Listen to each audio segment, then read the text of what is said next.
เกิดเป็นคนนั้นยากจริงนะเพราะพุทธศาสนายิ่งแสนยากเย็นคนไทยโชคดีที่สุดแล้วมีแก้วสามดวงงามเด่นมีวัดซึ่งเป็นนาบุญยิ่งใหญ่มีศาสนาพุทธประจำชาติไทยอยากหล่ออยากสวยเราต้องรักษาศีลอยากมีอันจะกินต้องหมั่นทำบุญทำทานเอาไว้เข้าวัดสวดมนต์ฝึกฝนสติให้ว่องไวรีบทำตอนที่เราทำเองได้อย่ารอจนตายถึงเข้าวัดว่าเข้าวัดยามเป็นจะได้เห็นแต่น้ำใจเข้าวัดยามตายจะได้เห็นแต่น้ำตาก่อนจะสายเกินขอเชิญมาใช้ชีวิตให้คุ้มค่าเจริญทานศีลภาวนาสั่งสมบารมีไว้ทำบุญตอนที่ยังมีชีวิตย่อมดีกว่ารอเขาอุทิศบุญให้อย่ามัวหลงเพลินเดินห่างวัดตัวอย่างชัดๆมีมากมายเข้าวัดตอนตายสายเกินแก้กรรม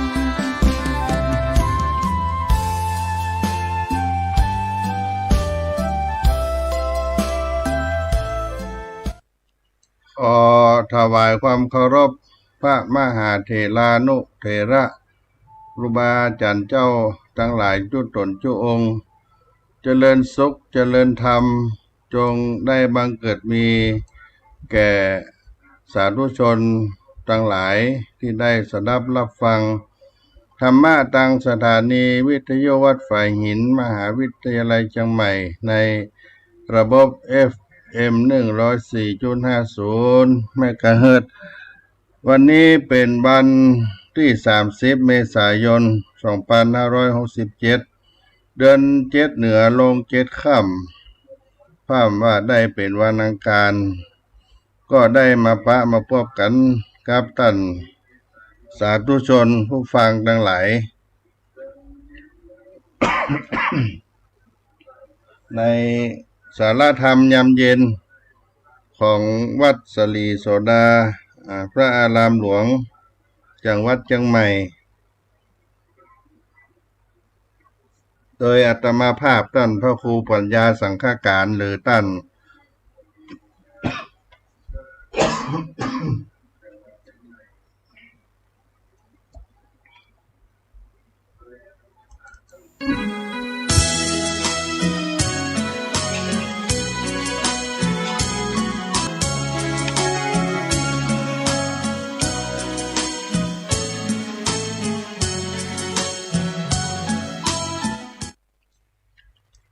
ท่าน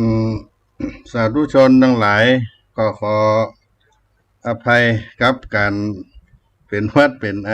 อากาศมันปรับเปลี่ยนในต้นรายการนี้ได้มามาจากัน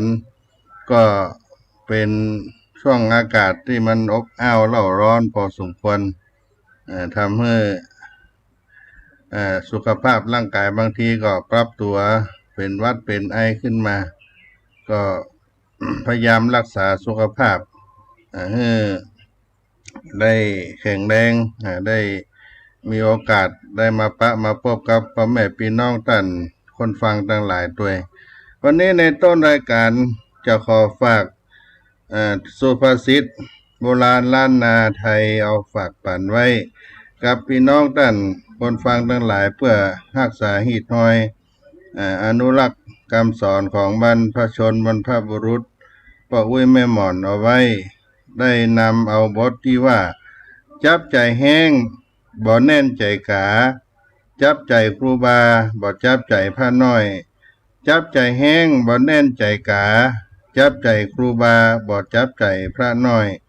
เป็นสุภาษิตโบราณล้านนาไทยมาปั่นฝากวันนี้จับใจแห้งบ่แน่นใจกาจับใจครูบาบ่จับใจพระน้อยเป็นเรื่องของนานาจิตตังนานาจิตตังบรรดาสัตว์ทั้งหลายต่างคนก็ต่างจิตต่างใจ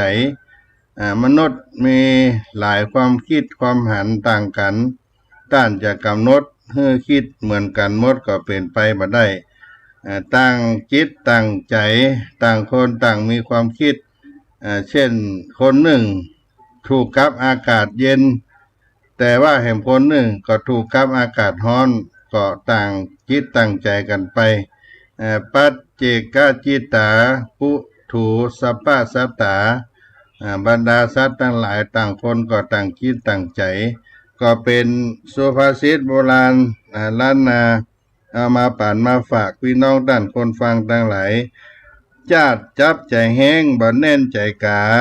จับใจครูบาหนาใจพระน้อยนิ้วแม่โคหลวงบ่เหมือนนิ้วก้อยล่ำปิดดูกอยก็แต่นานาจิตตังเอาอย่างกันแลจักเอาสั่งแน่คนเฮาคะแนนขวดโลตั้งเราและเขาจ้างนักแบ่งเบาเอาตามควรได้จับใจแห้งบ่แน่นใจกาจับใจครูบาหนาใจพระน้อยนิ้วแม่โคหลวงบ่เหมือนนิ้วก้อยล่ำปิดดูกอยก็แต่นานาจิตตังเอาอย่างกันแลจักเอาสั่งแน่คนเฮาคะแนนขวดหูตั้งเราและเขาจ้างนักแบ่งเบาเอาตามควรได้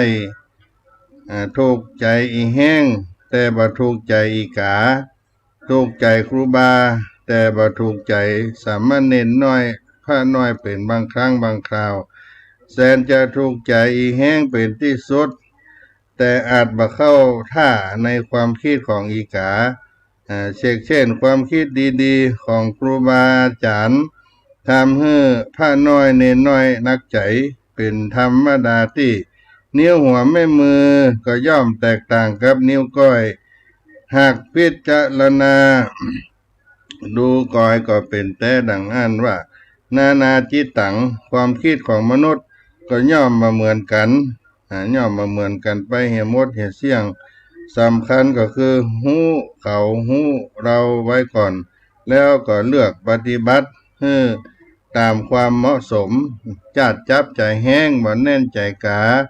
จับใจครูบาหนาใจพระน้อยนิ้วแม่โคหลวงมาเหมือนนิ้วก้อยล่ำปิดดูกอยกดแต่นานาจิตตังเอาอย่างกันแลจักเอาสั่งแน่คนเฮาคะแนนปวดหูตั้งเราและเขาจ้างนักแบ่งเบาเอาตามคนได้จับใจแห้งบ่แน่นใจกาจับใจครูบาหนาใจพระน้อยก็เป็นสุภาษิต นานาจิตตังที่หลายคนเคยได้ยินคำนี้เป็นเรื่องของคิดของใจต่างคิดต่างใจมนุษย์ทั้งหลายนั้นก็มีความคิดความหันต่างกันจะกำหนดให้มีความกึดกำหันเหมือนกันหมดก็เป็นไปบ่ได้นานาจิตตังความคิดที่แตกต่างกันหรือกำกึดบ่เหมือนกันก็แน่นอนว่าคนละคนความคิดก็ต้องคนละอย่างคนเฮาแต่ละคนความคิดก็ต้องคนละอย่างโดยเฉพาะรายละเอียดของความคิดก็ย่อมเป็นนานาจิตต่างอย่างแน่นอนแต่ ในหมวดความคิดที่ควรคิดไปในแนวทางเดียวกันในธรรมะของพระพุทธศาสนาก็คือคิดหรือว่ากึดให้เสียสละบ่กึดให้อยากได้เกินไปมีกำกึดในเมตตาธรรมบ่กึดในความอาฆาตต่อไผและก็มีกำกึดในทางที่ดีสามประการนี้คิดให้เสียสละไม่คิดอยากได้เกินไปคิดเมตตาบ่คิดอาฆาตไผคิดในทางที่ดีตั้ง กรรมเกิดกรรมคิดทั้ง3ประการอย่างนี้ก็จิตที่จะมีความสุขถ้าเราได้มีความคิดอย่างนี้ยิ่งคิดยิ่งสบายใจคิดความคิดความหัน เป็นของเราเองบ่เชื่อก็ลองเอาไปทำกันดูเนาะถ้าเราคิดถ้าความคิดของเราบ่ตรงกับความคิดของคนอื่นหรือคนอื่นมีความคิดต่างจากเราก็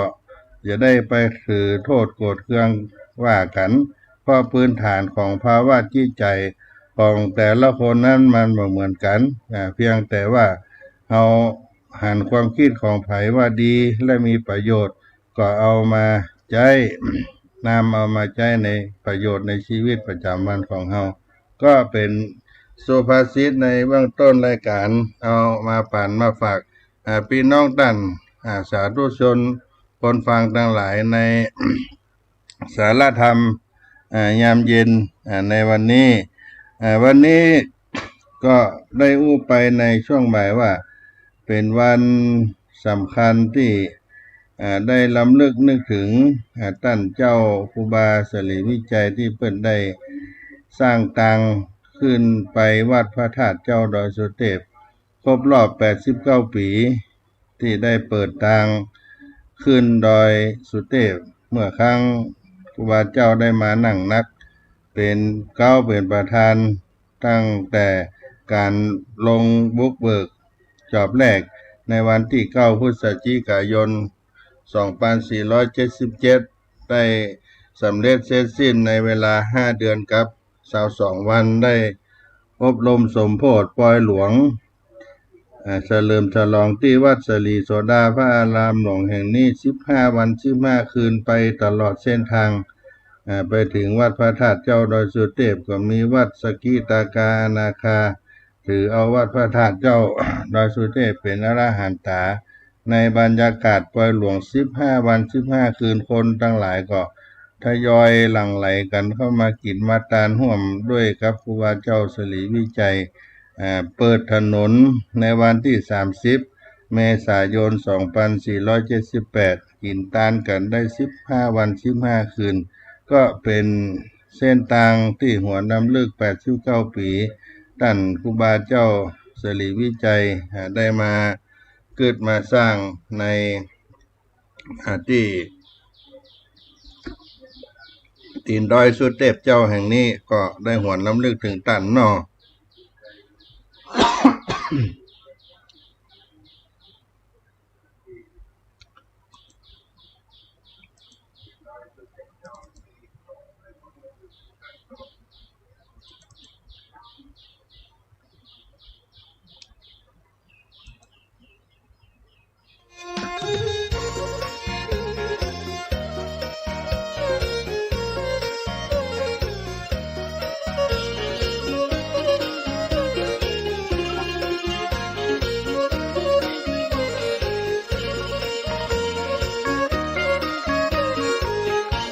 ต้นบุญล้านนาทั่วฟ้าสรรเสริญเป็นห่มพอเงินพอทองแผ่กว้างครูบาศรีวิจัยเป็นพระผู้สร้างเป็นที่เก่าขานเล่าสืบกันมาท่านเป็นต้นบุญเป็นต้นเมตตาสร้างวัดสร้างวาอารามใหญ่กว้างอุบาสินธรรมประเสริฐเลิศล้ำแต่ก่อนบ้านเฮาปากันย่างเตียวตีมีข้าฝุ่นข้าดินตุกยากอยากกันตู้เย็นทีวียังบ่มีเข้าบ้านถนนหนทางบ่ได้ลาดยางบ่ต้อยแถวขึ้นดอยสุเทพลมพัดซอยเป็นป่าเป็นดอยลัดตามห้อยห้อมหอยเป็นหมอกเป็นเหมยปัดเจยจุ่มหนึ่งแถว4-5 ชั่วโมงกว่าจะขึ้นไปถึงเหงื่อออกไหลซึ้งเพราะเหม็นผ้าเหม็นเสื้อ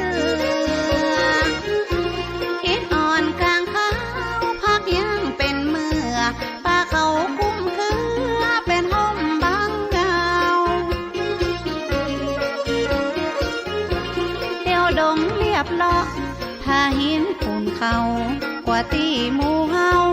จะขึ้นไปใดครูบาศรีวิจัยต้านห่วงใยเจนลาหลวงศรี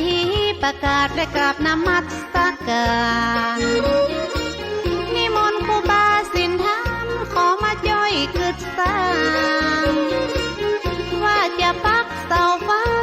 ขึ้นไปแบบนั้นครูบาสินธรรมบ่ได้หับปากหับกาครูบาบอกเธอหูเหตุการณ์ต้องสร้างหนทางขึ้นไปถึงจะได้ถึงจะปักเสาไฟขึ้นไปง่ายครูบาศรีวิจัยว่าจะสร้างอย่ารถยนต์แต้วขึ้นบนหือได้หลวงศรีประกาศยกมือสาขึ้นไว้ว่าเฮาบ่มีเครื่องไว้เครื่องใจทุนแรงจะเอาหยังมาคูดปืดหินดินแข็งบ่มีเงินแสนเฮาตึงแป้งบ่ได้ครูบาเจ้าศรีวิจัยท่านตึงบ่ไหวบ่วันแต่ว่าบุตรว่าดาตึงจะมาจ้อยแต่ห้องใจห้องแห้งจ้อยกันคึดกันสร้างแต่บ่มีเงินเป็นแสนเป็นล้านจ้อยกันคึดสร้างมันตึงจะใหญ่ขึ้นมาได้ปฐมมาเลิก10 นาฬิกาที่9 พฤศจิกา2477แม่นมันครูบาได้เป็นประธานขุดแผ่วทางเริ่มเก่าเอาขอบกมาจอกขุดดินถนนลูกศิษย์ลูกโยมต้อยตามครูบาเจ้าฟันบากทากทางต้นไม้แดงไม้เต้าห้อมห้อยภูเขาเป็นเขตเป็นแดงกำมีดมุยขอบกมาจกแผ่นดินแข็งปันเขตปันแดนคนละเล็กละน้อยปันตาปันหอยลัดขึ้นดอยมุ่นจริงจ้อยกันทุทากบะหินบะพาพาลาตกมาไผ่ตึงบะใจหินตึงผัวตึงเมียไข้หัวนั่งยิ้มพาลาตกกิ้งไผ่ตึงบะจมสักกาคนที่มาจ้อยสร้างบุญต้อยกันบ่หวังเงินหวังคำปิกจอมปิกบานหวังกุศลผลนำสุขบานแต่ลังระยะเริ่มสร้างคนก็สร้างบ่หลายห้องเลี้ยงวัวเลี้ยงควายทำนาเกี่ยวข้าวเจ้าแก้วนวนัทก็เป็นห่วงแต่แล้วสงสารครูบาเจ้ากลัวจะเสร็จบ่ตานเจ้าแก้วนวนัทเป็นห่วงเป็นหามกลัวว่าหนทางบ่ลุล่วงไปนะ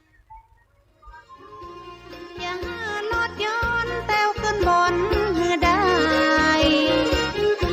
หลวงศรีประกาศยกมือสาขึ้นไว้ว่าเฮาบ่มีเครื่องไว้เครื่องใจทุนแรงจะเอาหยังมาคูดปืดหิน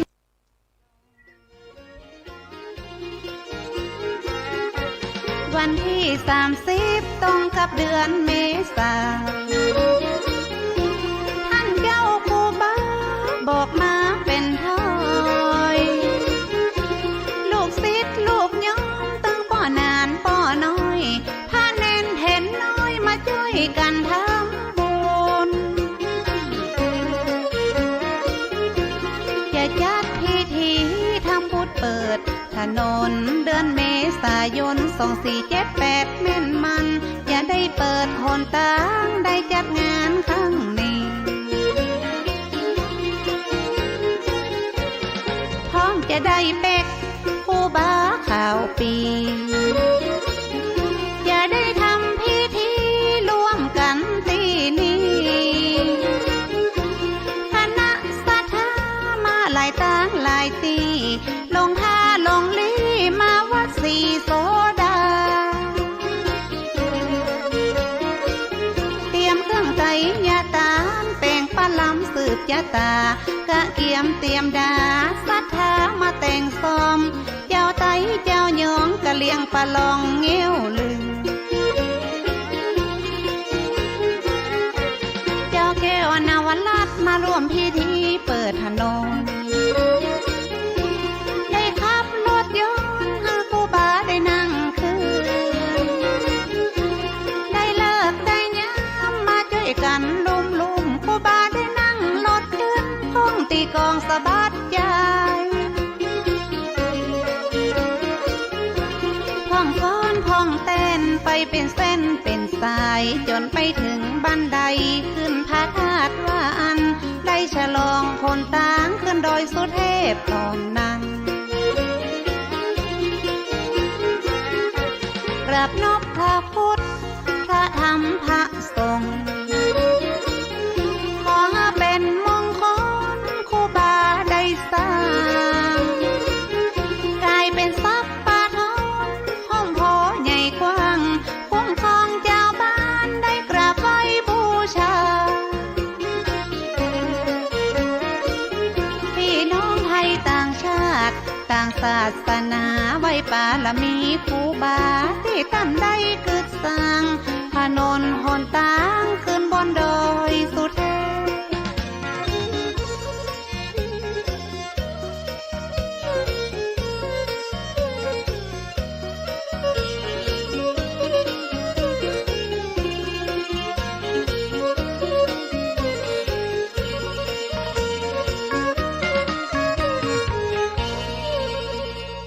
ก็มาถึงช่วงที่2ของรายการสารธรรมเสียงธรรมวัดสลีโสดาพระอารามหลวงจังหวัดเชียงใหม่ ก็จะได้ นำเอารัศธรรมมาเทศนาเรื่องของมัจฉาปยาปากจ้อนเอามาเทศนาธรรมน้อมรำลึกถึงคุณงามความดีของท่านครูบาเจ้าศรีวิจัยไปแล้วก็จะได้สดับรับฟังเพื่อให้เกิดความร่มเย็นเป็นสุขกันก็จะได้นำเอามาเทศนาเป็นธรรมพื้นเมืองเหนือโปรดปันพี่น้องศรัทธาสาธุชนท่านผู้ฟังทั้งหลายณโอกาสเป็นลำดับต่อไปนี้น้อ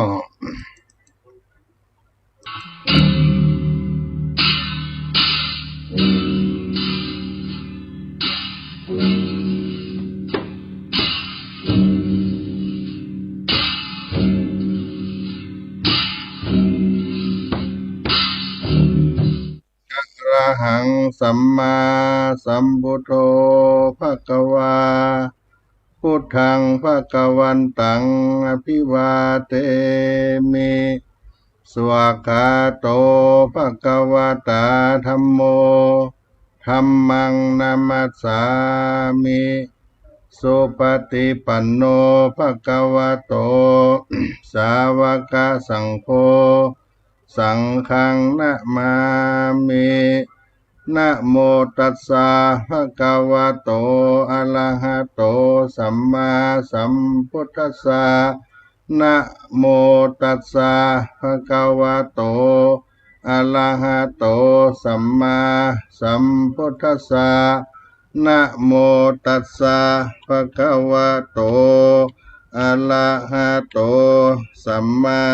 สัมพุทธัสสะอะยังวุจจติสิริวิชโยจะมหาเทโลอุตตมังสีลังนละเทเวหิปูจิโตโสละโหปัจจยาตินังมหาลาพังภวันตุเมอหังวันตามิส สัพพตาอหังวันตามิศีลสาอหังวันตามิสัพพโสสาธุสาธุอนุโมตามิวันตามิพันเตสัพพังอปารตังคัมมะทะเมพันเตมายากตังปุญญังสามินาอนุโมทิตปังสามินากตังปุญญังไมหังทาตปังสาธุสาธุอนุโมตามิ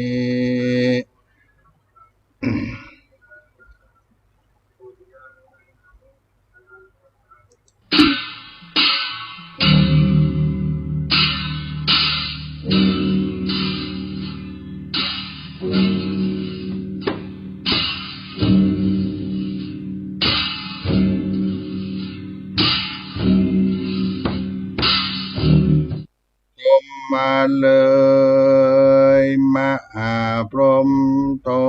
นองค์แอนพาท้องเต้นกระดานตองทำอันใดถ้าลัดถูกต้องตามกองแห่งนักผาดผู้การน้อยนาถขอราตนาธรรมธรรมังธรรมังธรรม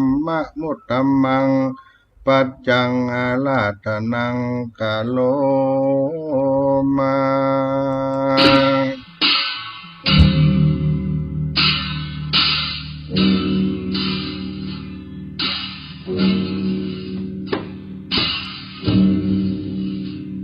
นะโมตัสสะภะคะวะโตอะระหะโตสัมมาสัมพุทธัสสะโกนะปะลังญาตาโหมิมัจฉราจามหาสะเลอุนเหมสุลิญะสันตาเปสะเลอุตตะกังขีญาทะสาทโวดุราสะโปลิสาตังหลายในกาลอันล่วงแล้วเสียงจิละการอันนานวันนั้นปาตาทากตะอันแสวงหาโพธิสมภารก็ได้เกิดภัตตกัปหนึ่งก็ได้เกิดในภัตตรากัปอันหนึ่งก็ได้เกิดมาในวงศาเป็นพญาป่าจ้อนเป็นพญาแก่ป่าทั้งหลายเหตุว่าได้เฮือป่าทั้งหลายยินดีโดยสังฆาวัตถุสี่ประการคือว่าทานังอันเฮือทานแก่พระลิวารแห่งตนปิญญาวาจาได้อูม่วนจาหวานอัฏฐจาริญากะทำตนเป็นพโยจันนะแก่ผู้อื่นสมานัตตากะทำตนเป็นพโยจันนะแก่หมู่ปริวารแห่งตนคือว่าตั้งตนไว้ดีแล้วส่วนปัญญาป่าจ้อนก็อยู่ในสระนองอันหนึ่งแวดไปโดยคุ้มไม้เครือเขาทั้งหลายอันมีจิมไกเจตวันโบกกลนีอันอยู่จิมไกเมืองสาวัตถีนั่นแลมัชฌราชาอันว่าพญาป่าจ้อนตัวนั้นก็มีหมู่ป่าทั้งหลายหากแวดล้อมเป็นปริวารญาตาแลในกาลเมื่อใดตาในกาลยามนั้นอุณเหกาเลก็ถึงกาลอันแห้งแล้งร้อนไปโดยแสงพระอาทิตย์อันน้ำอันมีในสาระหนองที่นั่นก็ถึงอันขาดแห้งบกบางเมโคอันว่าฝนก็บ่ตกลงมาเขากลาตั้งหลายก็เหี่ยวแห้งน้ำในหนองตั้งหลายก็หอดแห้งไปสัตว์ในน้ำตั้งหลายมีปูป่าเต่ากุ้งเหนียวเหนียงและก็เข้าไปลี้อยู่ในเปิดตมทัศมิงคาเนส่วนป่าอันอยู่ในสาระหนองที่นั่นก็เข้าไปสู่จุปาย ในเปลือกตมก็มีแลตะโตกากากิจจะกังในเมื่อน้ำในสาระหนองแห้งขาดไปดังอันส่วนอันว่ากาและแห้งและนกยางและเหลียวและลุ่งต่างหลายก็บินมาซับทอดกินป่าต่างหลายอันปากันเข้าไปลี้อยู่ในเปลือกตมโดยปากอันเหลี่ยมคมก็มีแลมหาสัตโตส่วนมหาสัตเจ้าคือว่าพญาป่าจ้อนบ่มีภัยอาจมาโปดพญาป่าจ้อนก็เล็งหันภัยยะเหตุอันชิบหายแห่งป่าปริวารทั้งหลายโดยหัวใจอันประกอบโดยขุนนาหักมากนักแต่หากมายุยงหัวใจก็มาขันหนึ่งในหอละไทยว่าจักบ่มีผู้ใดมาโพดยังป่าตั้งหลายเงือพ้นจากทุกข์เต้าเว้นไว้แต่ตัวกูผู้เดียวบ่มีภัยอาจปลดปล่อยหมู่ญาติกาแห่งกูพ้นทุกข์เต้ากูผู้เดียวจักปลดปล่อยเงือเขาได้พ้นจากทุกข์ผ่านการหนึ่งก็จักเป็นคุณนั้นมากนักแก่คนทั้งหลายอันเลี้ยงชีวิตตนโดยข้าวกาอันปลูกหวานในนาในไร่นั้นแต่แลการเจ้าคันนิงสันนั้นแล้วก็อธิษฐานสัจจกิริยาเพื่อจักเงือฝนตกลงมาก็มีวันนั้นแลเตนาวุตังเหตุดังอันพระพุทธเจ้าจักสำแดงอัฏฐะอันนั้นมาฮือแจงพระจริงแสงเตสนาวาเอวังจินเตสิสหะดังนี้เป็นเก้าว่าสาลีพุทธโดลาสาลีบุตรพระตถาคตาเกิดมาเป็นพระญาป่าจ้อนนั้นหมู่ญาติตาญาติกาตั้งหลายอันชิบหายตายมากนักมาเป็นเหตุแล้วพระญาป่าจ้อนประกอบโดย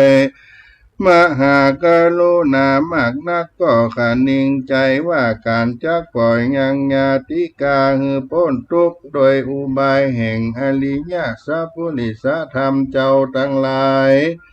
หากได้หอบยับมานั่นเตออนุสาลีตัวสัตตังธรรมังปะละมาทังวิจินตาวิจินตายิงสุโดลาสาดีบุตรพระตถาคตาเกิดเป็นพญาป่าช่อนปังนั้นก็ได้คันนิงรู้ยังสัจธรรมแล้วก็กระทำยังปาลามาทาสัจจะอันบ่ปื้อบ่ปีนแผ่และอันบ่บีบเบียนจักกระทำสัจจะกิริยาแห่งมหาสัจเจ้าดังอันมหาสัจเจ้าก็เพิกเสียยังเปลือกตมอันมีวันนะคำแล้วก็เอาตน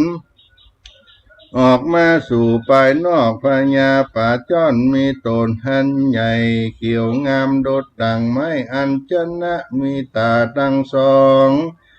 แดงงามเป็นดังเกี่ยวก็อันคัดดีงามนั่นแลเจ้าก็เล็งตาขึ้นไปบนอากาศก็สวดคาถาดังนี้ว่าญาโตสลามิอัตตานังญาโตปัตโตสุมิวินโยตังนาพิจานามิสันจิจาเอกปานัมหิหิงสิตาเตเอเตนะสัจจวัจเจนะปัจจุโนอภิวัตสโตอาหังอันว่ากูสลามีก็คันนิงอยู่ยังอัตภาวาเนื้อตนว่าถึงซึ่งอันรู้ใน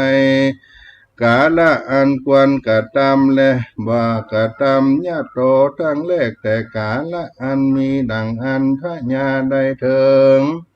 สภาวะได้รู้อันร้ายอันดี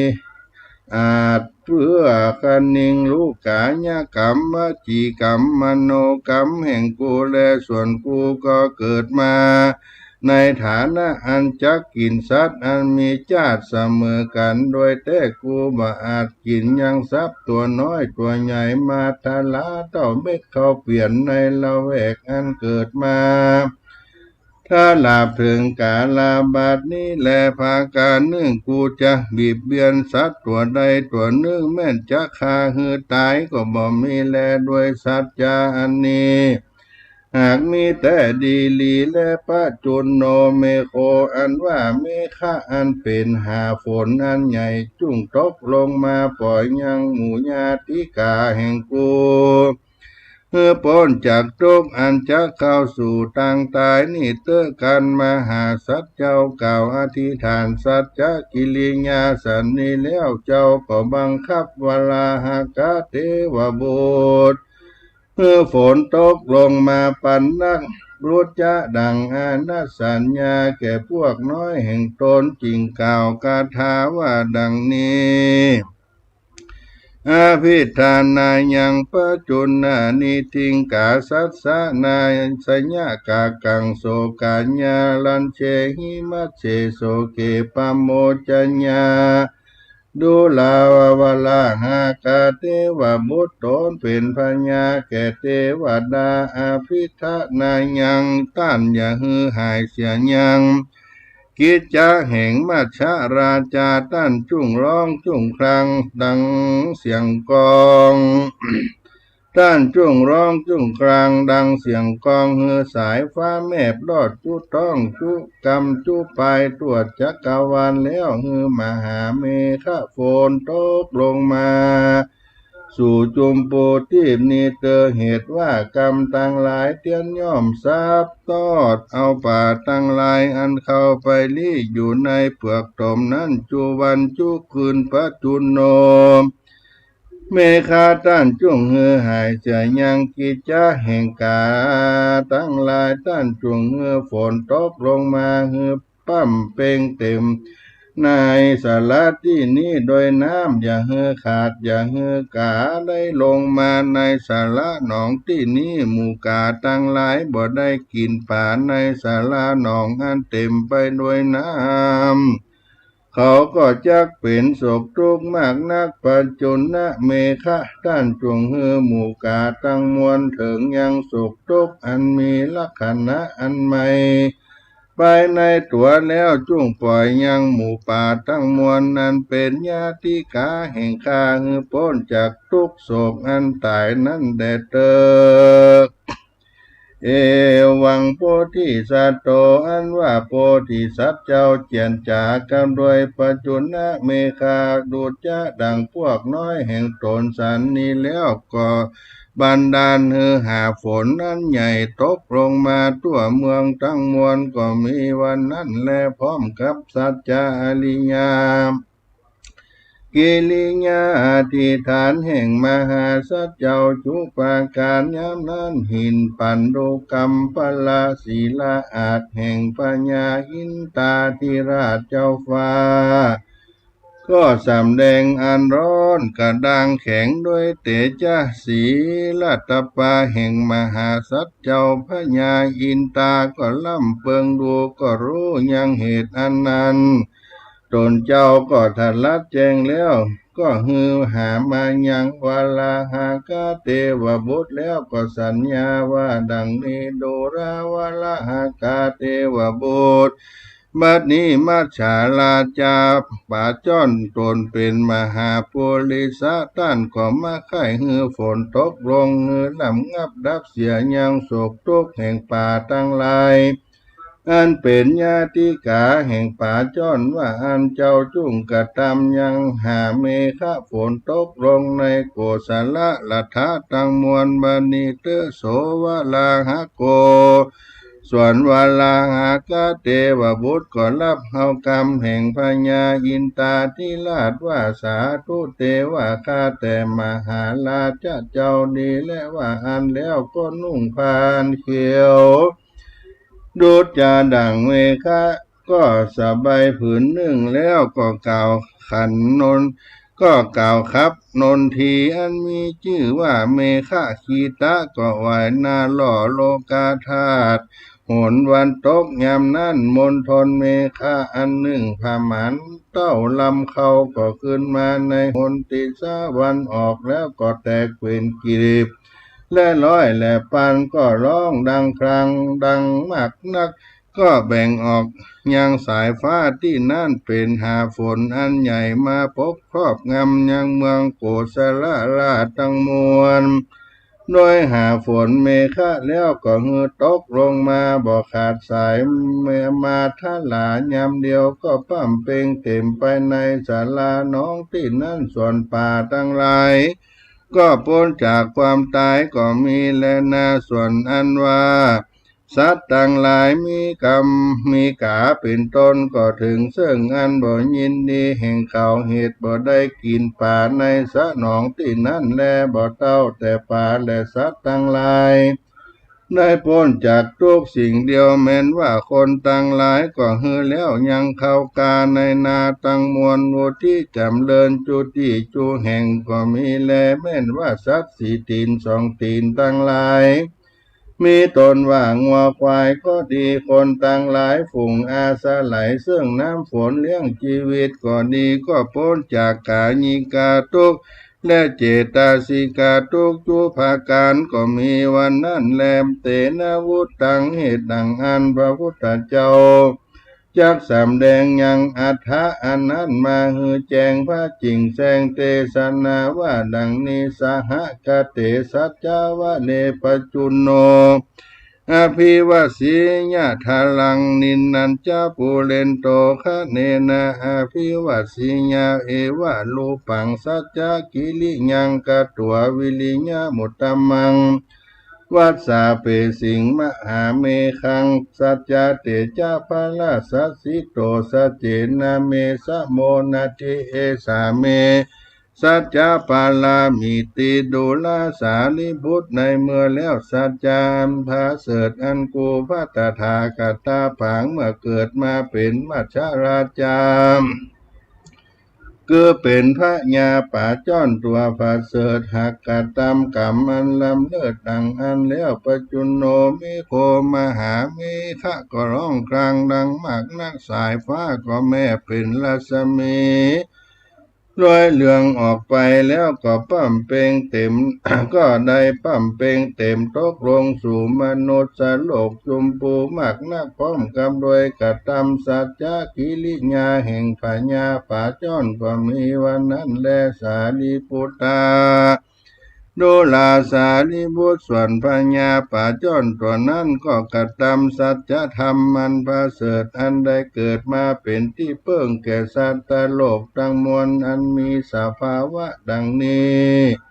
ในเมื่อฝนบ่ตกและมีดังอันต้านก็ถึงซึ่งอันขุนนาโดยกรรมว่ากูจะกระทำดังลือโดยแต่ต้านก็มากระทำวิริยะอุตสาหามากนักจักเหือ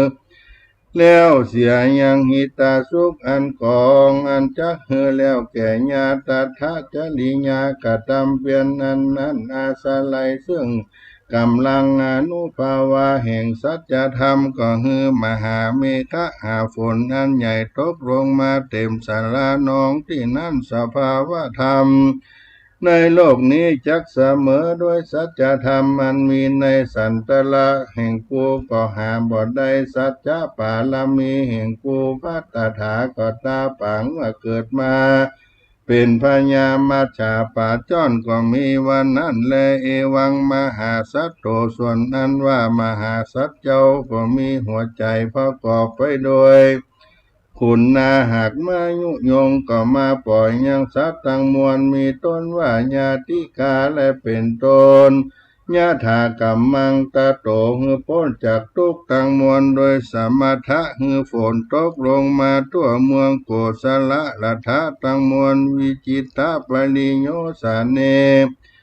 การเสี่ยงชีวิตแห่งพญาป่าจ้อนตัวนั้นก็ได้ไปตามกรรมแห่งตนหลายภาวะชาติก็มีแลสัทธาอิมังธรรมเทศนังอหาลิตัวจาตกังสมุทาเนสิส่วนว่าพระพุทธเจ้าเทศนาธรรมนี้แก่มหาสารีบุตรสันนั้นแล้วพระพุทธเจ้าก็จุ่มนุมมายังจาตกาอันนี้มาเตรียมแตกปัจจุบันนะว่าดังนี้วาลังหากาเทวบุตรโตนั้นก็ หากฝนตกลงมาโดยเตจะสัจจาที่ฐานแห่งปัญญาป่าจ้อนวันนั้นก็หากมันใดอนันตะตนเป็นอุปถากแห่งพระตถาคตาในกาลบัดนี้แลมัชฌะกันนาส่วนหมู่ป่าทั้งมวลอันเป็นญาติกาแห่งพญาป่าจ้อนวันนั้นก็หากมาใดปฏิสัตทั้งสี่มีภิกขุภิกขุณีอุปาสกะอุปาสิกาในกาลบัดนี้แลมัชฌะราชาโลกนาโถส่วนมัชฌะราชาพระญาป่าจ้อนแม่นเกิดในพงศาอันจักกินยังสัตว์ทั้งหลายอันมีชีวิตเสมอกันก็บอกกินยังป่าทั้งหลายเจ้าก็ปฏิบัติเฮือญาติกาทั้งหลายได้พ้นจากทุกข์หือใดถึงสุขสำราญแก่สรรพสัตว์และคนทั้งหลายมัจฉาราชาตัวนั้นคือหากมาใดกูพระตถาคตาตนเป็นที่จังที่เพิ่งแก่เวไนยสัตว์ทั้งมวลในกาลบัดนี้และนาโพธิสัตว์เจ้าได้ปั้มเป่งสัจจะปาลมีเป็นประธานเมนว่าปาลมีธรรมเก่าประการมีตนว่าตานะปาลมีเจ้าก็ได้ปั้มเป่งมาโดยกาละอันควรก็มีจุปาการแต่บ่อยากจะแลมัจฉาราชาจะลิยังสมัตตังนิติตังขีญานกล่าวยังมัจฉาราชาพระญาป่าช่อนก็บังกรมสมเด็จเสด็จสาธุสาธุสาธุ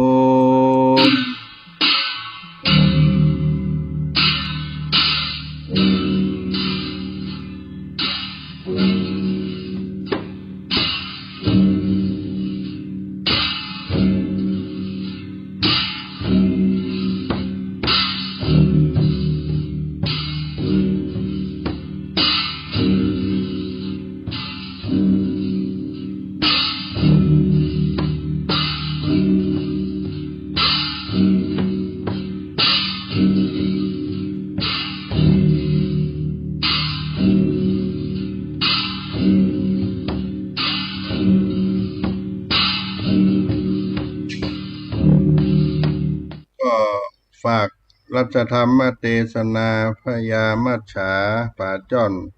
มัจฉาพญาป่าจ้อนไว้กับท่านสาธุชนคนฟังทั้งหลายในตีคากาละวันนี้ยามนี้ก็ขอให้ได้อยู่ร่มเย็นเป็นสุขการเพื่อหน้าปรารถนาสิ่งใดแล้วก็ขอให้ได้สมกรรมกรรมปรารถนาแห่งท่านสัพพุริสเจ้าทั้งหลายทุกผู้ทุกคนสหกเตสัจจาวะเลปจุนโนอภิวสิยะทะลังนินนันจะปุเรนโตคันเนนะอภิวสิยะเอวะรูปังสัจจกิริยังกตัว วิริยามุตตมังวัสสาเปสิงมหาเมคังสัจจะเตจาภาลัสสิโตสัจเจนะเมสโมนัตถิเอสาเมสัจจะภาลมิติก็ขอบุญบารมีแห่งพระธรรมเทศนามัจฉาพญาป่าช่อนได้อภิบาลให้พี่น้องทั้งหลายได้จุ่มเนื้อเย็นใจกันทั่วหน้าวันนี้สารธรรมก็จะนำลาท่านทั้งหลายไว้เพียงเท่าอี้ก่อนได้ลำนึกคิดถึงหาครูบาเจ้าสลีวิจัยผลบุญแห่งล้านนาไทยในวันนี้และก็พร้อมกันนั่นก็ได้ไหว้พระธาตุเจ้าดอยสุเทพเมื่อได้อยู่เย็นเป็นสุขกันทั่วหน้าสุวรรณเจติยังเกสาวละมัทธาลุงกังวาลัญญาธาตุงสุเทวนามกังนาละเทวิหิสัพพะปูจิตังอหังวันตามิสัพพตาปัญญาวาอัสสมิงเยวะวันตามิอิวะทาลายังวิตกัตตะเยสาสเนนิยานิเกติโมกขะปะธรรมวาลังอาปายะนิวาลานังอรหังสกะโสปานังปัทมังกหะเปตวปัตตาจิวลังยังจะตังสังฆมาเชนบน้อมไว้พระธาตุเจ้าดอยสุเทพศรัทธาญาติโยมอยู่เย็นเป็นสุขกันทั่วหน้าอายุวันโนสุขังปะลัง